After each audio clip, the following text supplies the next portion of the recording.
All right, all right, all right. How y'all doing tonight? It was a great day today, Saturday, that I'm making this video. Um, I figured I'd put this one up here before I did the Peter one because this is chapter 38 from the Nazarean Bible of the New Testament, the Holy Megillah New Testament. All right. And this is where the Magdalene lion comes to her side. So this is where Yeshua and Miriam met up um, after she got back from India. They had been separated for almost 7 years, I think. They had some stuff to do, some missions, because they both were prophetess. They were both priests, Yeshua and Miriam. So they had stuff to do. And they're about to meet up and go to see John the Baptist. And I already have that video on my channel a few videos back. It's where Peter leads the first schism against the Lord and Lady. It's because all right, so here we go. I'm going to get this one up here. I hope it's not more than 10 minutes, but it might be. Okay, guys? I love that. Look at the page number 555. That's Grace. All right. So here we are. On the path from Ethiopia to Halajah Ford was a mount with a spring of fresh water. Miriam needed to fill her water bags, so she climbed the mountain and walked to the spring. 7 men with demonic eyes emerged from the bush and attacked her. Miriam, using the Nasarean martial arts of Zayn, knocked 3 of the attackers to the ground, but a 4th hit her in the head with a rock, knocking her unconscious. One of the men began ripping Miriam's robe from her body, while the other 6 tied her down with a rope. Then, behold, Yeshua came upon the scene. Yeah, ain't that nice? That would be who I would want to come save me too. I ain't even gonna lie. Here we go. He threw the 7 demonically possessed men off of Miriam. Lo, in a fight of very short duration, Yeshua defeated all 7 attackers. As the defeated men limped away, Yeshua commanded the 7 demons to exit the body of the men they had possessed. This sounds like something we heard before, right? As dark whirlwinds, the 7 demons departed from the men. The demons took over the bodies of 7 vultures, for that was their former form. For lo, these 7 demonic entities served the dark forces as spies while in the form of birds of prey. When they took the form of humans, they served their masters as assassins. For had Yeshua not intervened, these 7 would have assassinated Miriam, for such had been their orders. For the dark forces had identified her and wished to end her incarnation before she accomplished whatever might be her mission. As Miriam became conscious and opened her eyes, behold, Yeshua was doing combat with the 7. Before Miriam could join the battle, Yeshua had defeated the 7. After the 7 fled, Miriam embraced her lion, Yeshua. For 7 days and nights, Miriam and Yeshua camped on the mount. For on the first night, while embraced by the fire, Yeshua said to Miriam, soon enough we will again give ourselves to the saving of this world from the hands of the spoilers. But let us enjoy a special time together here on this mount. Miriam agreed, saying, I have longed for this moment. Jannah longs to hold Jadeh in her arms. Yeah, because that's who they are before they came in the flesh. Jannah and Jadeh. That's night and day, if y'all can tell. All right. Miriam later told me, Jalil. Y'all know who she is. She's the authorized scribe of the New Testament of the Lord and Lady. Oh, of the Testament of the Lord and Lady. It ain't new, but we know it as the New Testament. Sorry, here I keep going. So Miriam later told me, Jalil, when Yeshua and I made love for the first time in this carnation, I knew what it meant to be a human woman. I have known Jade in many worlds and forms, and in each we have merged to become one. Never do we tire of one another. I never cease to wonder at our ecstasy and embrace, and we never tire of playing and joking together.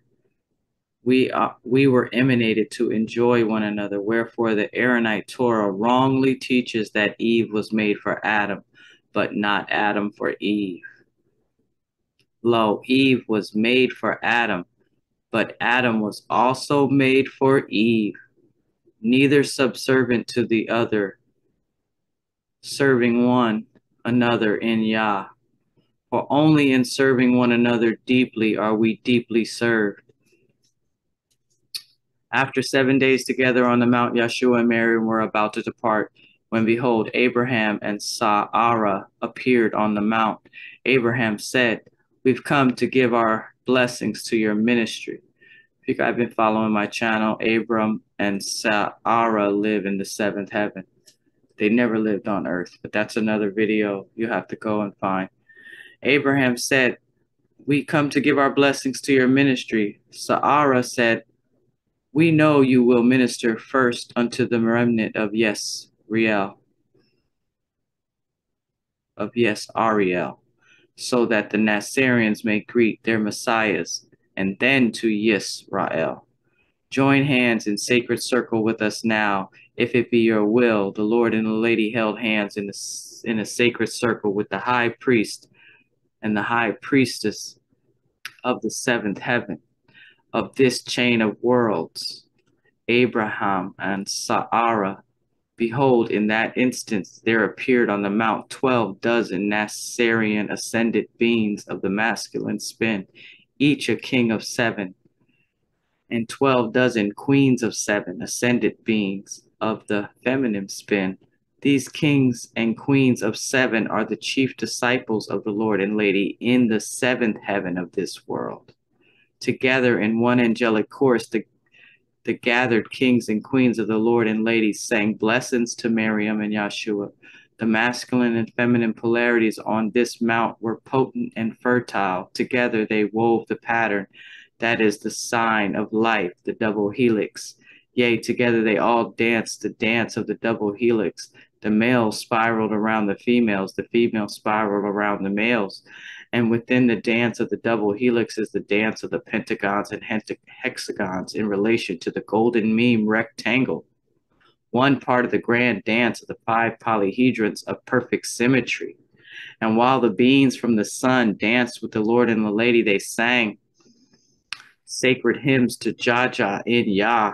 Then the bodies of the Lord and the Lady were transfigured, becoming at once the countless forms of the countless incarnations of the Lord and Lady and the Lady Christ, of the Lord Christ and Lady Christ, in countless worlds of the mother ovums. Then the Lord and the Lady again took on the forms of Yeshua and Miriam, and the visitors ascended again to the seventh heaven. The Lord and Lady stood together upon the Mount of Transfiguration and gazed upon the world. Miriam said, "O nations of Yisrael, how long will you reject your mother? How I long for you to take shelter beneath my wings as chicks with a hen. For lo, I am the mother hen, and you are the chicks from my womb." Yeshua said, "O nations of Yisrael, how long will you mock, slander, and kill the prophets of Jaja who walk amongst you? Will you not receive your mother, or will you reject her even more fully than you reject me?" Then the Lord and Lady began their walk to meet John the Proclaimer at Halajah Ford, for lo, John would proclaim their coming to the world. Yea, though certain wise ones had already recognized their coming, the time had come for the public proclamation of their coming to go forward in fulfillment of Nasarean prophecy. All right, that was it. Look at this one. Did you guys know there was a scroll of John the Baptizer?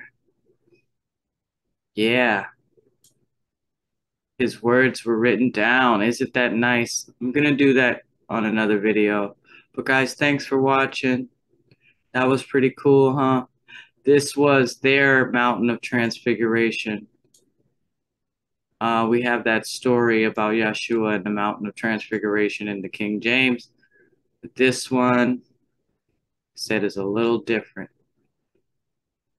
This one says the Lord and the lady stood together upon the Mountain of Transfiguration. You remember in the King James, I think they tried to say it was Elijah and Moses, but there were a lot of ascended beings there. So it's very possible that Elijah and Moses were there. The only one they left out was our good old mother. They never told us that she was there too on the Mountain of Transfiguration. But Holy Megillah, let us know. All right, guys. Thanks for watching. Stay tuned.